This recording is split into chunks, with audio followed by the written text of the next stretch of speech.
ሰላም ሰላም ወደ አድማጮቻችን፣ ይህ የስፖርት ነው። አድማጮቻችን በዛሬው ፕሮግራማችን የተለያዩ ቸልሲን የሚመለከቱ የዝውውር መረጃዎችን ይዤ ተመልሼ መጥቻለሁ። ታዲያ አድማጮቻችን የእናንተን አስተያየትና ኮሜንት የምጠብቅ ነው የሚሆነው። ዣቪ አሎንሶ በቸልሲ ቤት የማሰልጠን ጅማሮ ሊያደርግ ነው። እንግዲህ ቸልሲ ዣቪ አሎንሶን እንደቀጠረ ይታወቃል። ነገር ግን እስካሁን ድረስ ዣቪ አሎንሶ በኮባሃም ተገኝቶ ቡድኑን እየመራ አላየንም። ታዲያ ወደ ኮባሃም በሚቀጥሉት ቀናቶች ስራውን የሚጀምር ይሆናል። ጁላይ 1 ሆኗል በይፋ የቸልሲ አሰልጣኝ ሆኖ ስራውን ጀምሯል። እንግዲህ ዣቪ አሎንሶ ይህንን ስራውን መጀመሩን ተከትሎ ከሚጠበቁ የስራ አይነቶች መካከል የመጀመሪያው የሚሆነው እንግዲህ ግራኒት ዣካን ማስፈረም ነው። የቸልሲ ባለቤቶች ደግሞ ለዣቪ አሎንሶ ውለታን መዋል ይፈልጋሉ። ያም ውለታ የሚፈልጋቸውን ተጫዋቾች በማምጣት ነው። ከሚፈልጋቸው ተጫዋቾች መካከል ደግሞ ወሳኙ ግራኒት ዣካ እንደሆነ ይታሰባል። የመጀመሪያ ተብሎ የተጠየቀው 8 ሚሊዮን ፓውንድ ውድ እንደሆነ ይታወቃል። ታዲያ በሚቀጥሉት ጊዜያቶች በድጋሚ ጥያቄውን የማቅረብ ፍላጎት እንዳላቸው የሚጠበቅ ነው የሚሆነው። ይህንን ተከትሎ እንግዲህ የፓሌስትሪን ዝውውር ወይ ዛሬ ወይ ነገ ይህንን ፕሮግራም እያዳመጣችሁ ራሱ በይፋ የቸልሲ ተጫዋች ይሆናል። ሌላኛው እንግዲህ የሚጠበቀው የቻቨሪን ነው። አድማጮቻችን በቻቨሪን ጉዳይ ጥሩ ዜና እየተሰማ ነው የሚገኙ። ቸልሲ የመጀመሪያ ጥያቄውን 12 ሚሊዮን ዩሮ አቅርቦ ነበር። ነገር ግን ሪያል ቫልካኖቹ 20 ሚሊዮን ዩሮ ወይም ወደ 15 ሚሊዮን ፓውንድ ነው ከዚህ ተጫዋች የሚፈልጉት። ስለዚህ ይህንን ያክል አስቸጋሪ ድርድር ውስጥ እንደማይገባና ይህንን ሁኔታ በፍጥነት የማጠናቀቅ እድል እንዳላቸው በግል ጉዳይም እንደተስማሙ ዝውውሩም በሚቀጥሉ ሰዓታቶች ውስጥ የመጠናቀቅ እድሉ ሰፊ እንደሚሆን የሚጠበቅ ነው የሚሆነው። የቸልሲ ጥያቄ ወደ አድማጮቻችን በግራኒት ዣካ ጉዳይ ጠንካራ እንደሆነ ፋብሪዚዮ ሮማኖ ዘግቦ እንግዲህ ሰንደርላንዶች የዋጋ ጉዳይ ካልሆነ በስተቀር ተጫዋቹን የመልቀቅ እድላቸው ሰፊ እንደሆነ በዝውውር መስኮቱ ላይ አንስቷል። ማንቸስተር ሲቲ ኤንዞ ማሬስካን ከቀጠረ በኋላ ከሚፈልጋቸው የመጀመሪያ ተጫዋቾች ውስጥ አንዱ የሆነውን ማሎ ጉስቶ እንደሚሆን የሚጠበቅ ነው። ታዲያ ቸልሲ 75 ሚሊዮን ፓውንድ ዋጋ እንዳለጠፈበት ፋብሪዚዮ ሮማኖ ዘግቧል። ቸልሲ ይህንን ዋጋ መቀነስ እንዳለበት ማንቸስተር ሲቲዎች ያምናሉ። ያለበለዚያ ወደ ሌላ ተጫዋች ፍላጎታቸው የሚያቀኑ ይሆናል። አድማጮቻችን የዣካ ጉዳይ በሚመለከት ቀደም ብዬ ያነሳሁት ቸልሲ በድጋሚ እንደሚመለስ ይታመናል። ነገር ግን ምን ያክል ዋጋ የሚለው ነው። ስካይ ስፖርትም ይህንን ተመሳሳይ መረጃ ወደ አድማጮቻችን አውጧል። እንግዲህ አንዱ ቸልሲ በቀጣይ ቀናቶች የቻቨሪንን የዣካን እንዲሁም ደግሞ ትልልቅ ፈራሚዎች ከሆኑት ውስጥ መካከል ደግሞ ማርኮ ፔሌስትሪን የሚረሳ አይደለም። ሌላኛው የሚነሳው ላኳን የሚመለከት ነው። እንግዲህ በባለፈው ሳምንት ያነሳናቸውን የዝውውር ሂደቶች ምን ደረሱ የሚለውን ቶሎ ፈጠን ያሉ መረጃዎችን ለማድረስ ነው።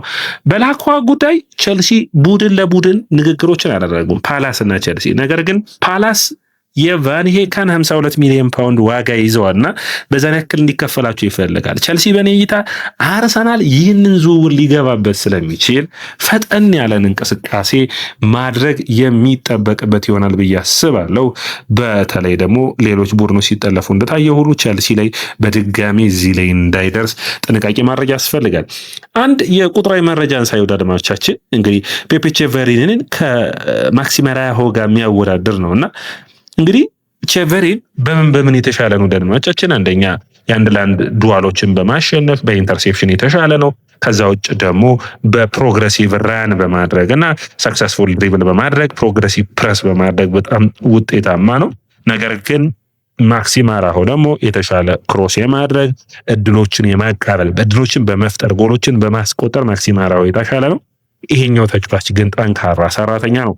ይህ ብቻ አይደለም ወዳጆቻችን፣ በሚገርም ሁኔታ ይህንን ተጫዋች ከኩኩሬላ ጋር የተወዳደሩበትን አንድ እንትን አይቼ በጣም ገርሞኛል። ከኩኩሬላ ጋር በጣም ተቀራራቢ የሆነ ብቃት ነው ያላቸው ወዳጆቻችን ኩኩሬላና ቻቨሪን። ነገር ግን ያው እግር ኳስ አይደለ ፕሪሚየር ሊጉን በፕሪሚየር ሊግ እንዲሁም ደግሞ ላሊጋውን በላሊጋ አይነት አይን ማየት ይጠበቅብናል ካልሆነ በስተቀር እንግዲህ አሲስት ኩኩሬላ ባለፈው የውድድር ዓመት 4 አሲስቶችን አድርገዋል። ቻቨሪን 2 ነው ያደረገው። ኤክስፔክትድ አሲስቱ ግን ተቀራራቢ የሚባል ነው። ኤክስፔክትድ አሲስቱ ለምሳሌ ለሁለቱም 3.21 ነው፣ 3.32 ነው። እንግዲህ ሪያል ቫልካኖ የተሻለ አጥቂ ትልቅ ቡድን ስላልሆነ እድሎችን አልፈጠሩም ማለት ነው። ነገር ግን እንደ ተጫዋች ግን ትልቅ እድሎችን በመፍጠር ኩኩሬላ 6 ነው፣ ቻቨሪን 5 ነው።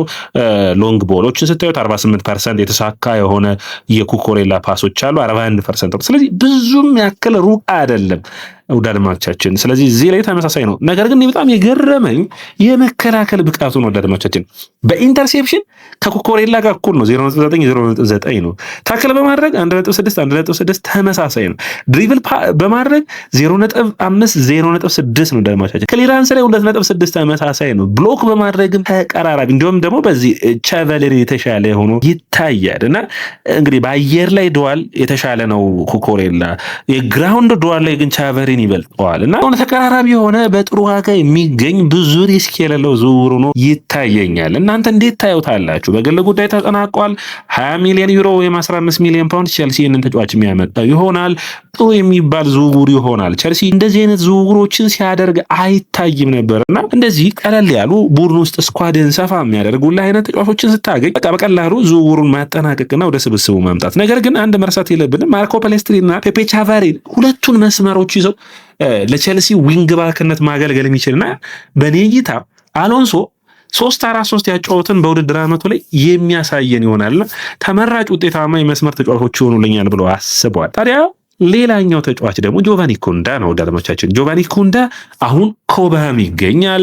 እንግዲህ ያለፉትን 6 ወራት ከጉዳቱ ከተመለሰ ጊዜ አንስቶ በቸልሲ እያጠፋ ይገኛል። ይህ ብቃቱን እንግዲህ በሚቀጥሉት ጊዜያቶች እንግዲህ በቅድመ ውድድር ጨዋታዎች ውስጥ አንዱ የሚሰጣቸው የመጨረሻ ጊዜ ጆቫኒ ኩንዳ ዋነኛውና ቀዳሚ እንደሚሆን በአሎንሶ ስር የሚጠበቅ ነው የሚሆነው። ቸልሲዎች በብዙ ሁኔታ አሎንሶ የሚፈልጋቸውን ተጫዋቾች ለማሟላት እየሞከሩ ነው። አሎንሶ ደግሞ ቸልሲ ያሉትን ጥሩም መጥፎዎቹን ተጫዋቾች እድል ሰጥቶ ብቃታቸውን አይቶ የውድድር ዓመቱ ወይም የዝውውሩ መጨረሻ መዝጊያው ላይ የውድድር ዓመቱ መጀመሪያ ላይ ተጫዋቾችን እንዲለቅ ይጠበቃል። ከነዛ ውስጥ አንዱ ደስተን ስቴፋና ነው።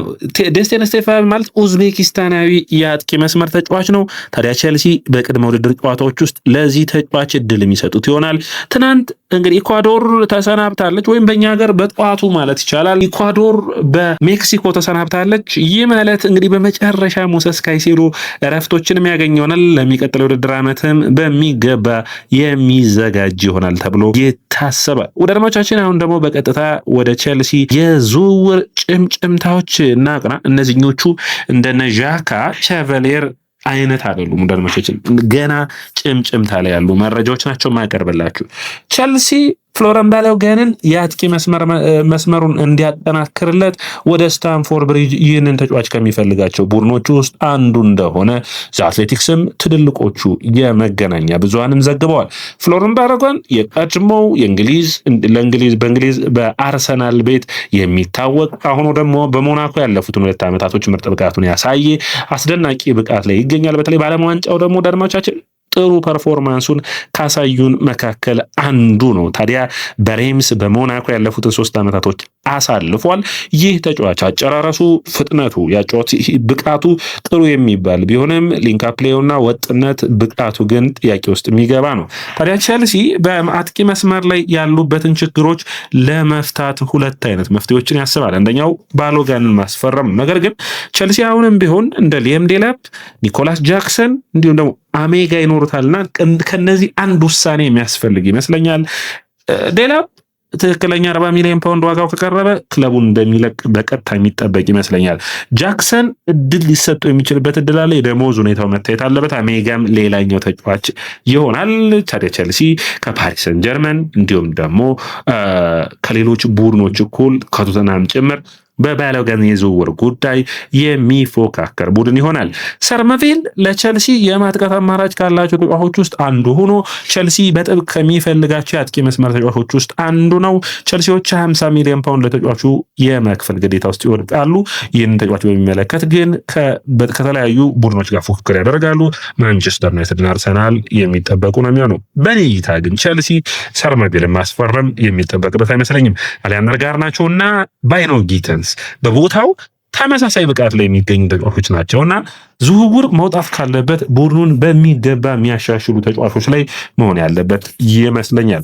ቸልሲ ትናንት የክሩፒን ተወካዮች እንዳነጋገረ ስለ ዝውውር ሁኔታው እንዳጣራ መረጃዎች ወጥተዋል። የዋጋውን ጉዳይ ምን ያክል መክፈል እንደሚጠበቅባቸው በሚገባ አጣርተዋል። በእንግሊዝ ታሪክ በ19 ዓመቱ በጣም በታዳጊ እድሜው ከ20 ዓመት በታች ብዙ ጎሎችን ያስቆጠረ በአስደናቂ ብቃቱን ያሳየው ክሩፒ ለቸልሲ አማራጭ ሆኗል። በኔ እይታ ቸልሲ ባንኩን መስበር ካለበት ለክሩፒ ቢሆን በጣም ተመራጭ ነው። ወደ አድማቻችን ይህ ሐሰተኛ ይሄ 10 ቁጥር ቦታ ላይ ያለ ለዣቪ አሎንሶ ለ3-4-3 ላይ የክሩፒ ጃኦ ፔድሮና ፓልመር የማጥቃት መስመር አስደናቂ ጥምረትን መፍጠር የሚችል ነው። አምና በጣም አስደናቂ ብቃቱን አሳይቶናል። ታዲያ ቸልሲ ዋጋውን አጣርቷል። ውሳኔዎቹ ግን በሚቀጥሉት ጊዜያቶች የሚጠበቅ ይሆናል።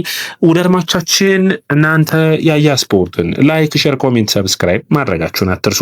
የእናንተ ላይክ፣ ሼር፣ ኮሜንት፣ ሰብስክራይብ ብዙዎቹ ጋር እንድንደርስ የሚያግዘን ነው የሚሆነው።